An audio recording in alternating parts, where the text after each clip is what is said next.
নওগাঁর রানীনগর সরকারি pilot model উচ্চ বিদ্যালয়ের পাশে আবর্জনার স্তূপ জমে থাকায় দুর্গন্ধে দুর্ভোগ পোহাচ্ছে শিক্ষক শিক্ষার্থীরা। স্কুলটিতে গিয়ে দেখা যায় দক্ষিণ দিকে ভবন ঘেঁষে কাগজ, পলিথিন, উচ্ছিষ্ট খাবারসহ গৃহস্থালির নানা বর্জ্য ছড়িয়ে ছিটিয়ে পড়ে আছে। স্কুলের এমন পরিবেশ নিয়ে অসন্তুষ্ট শিক্ষার্থীরা। তাদের অভিযোগ, গেল প্রায় ১ বছরের মধ্যে ময়লা পরিষ্কারে ইউনিয়ন পরিষদের কোনো উদ্যোগ তাদের চোখে পড়েনি। এই যে ময়লা আবর্জনার কারণে বিভিন্ন স্কুলের শিক্ষার্থীরা, আমাদের স্কুলের শিক্ষার্থীরা এবং আমরা বিভিন্ন যারা রাস্তায় যাতায়াত করছি তারা বিভিন্ন দুর্ভোগে পড়ছি, যে গন্ধ ছড়াচ্ছে এবং এছাড়া এখানে পরিবেশ দূষণ হচ্ছে।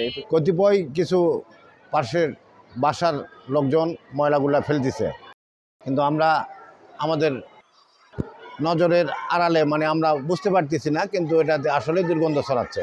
স্থানীয়রা বলছে, কোনো নির্দিষ্ট ভাগার না থাকায় আশেপাশের অনেক বাসাবাড়ি থেকে স্কুলের এই জায়গাটিতে ময়লা আবর্জনা ফেলা হয়। স্কুলের পাশে আবর্জনার স্তূপ নিয়ে কথা হয় ইউনিয়ন পরিষদের চেয়ারম্যানের সঙ্গে। দুর্ভোগের কথা স্বীকার করলেও কবে ময়লা পরিষ্কারের উদ্যোগ নেওয়া হবে তা নিয়ে নির্দিষ্ট করে কিছু জানাতে পারেননি তিনি। আমি পদক্ষেপ আমার ৩ বছরে আমি প্রতি বছরই নিই। তো যেহেতু আমি এই বছরে যে লোকগুলা পাই না, ওই জন্য আমি পদক্ষেপ আর নিতে পারিনি এই বছর। কর্মসূচির লোক থাকে তখন আমি কিন্তু বছরে ২ বার এই জিনিসটা পরিষ্কার করে রাখি। এরকম নোংরা কখনো হয়নি আমার এই ৩ বছর ৩.৫ বছরের মধ্যে। কিন্তু এখন এই যে প্রায় ১ বছর হচ্ছে লোক নাই।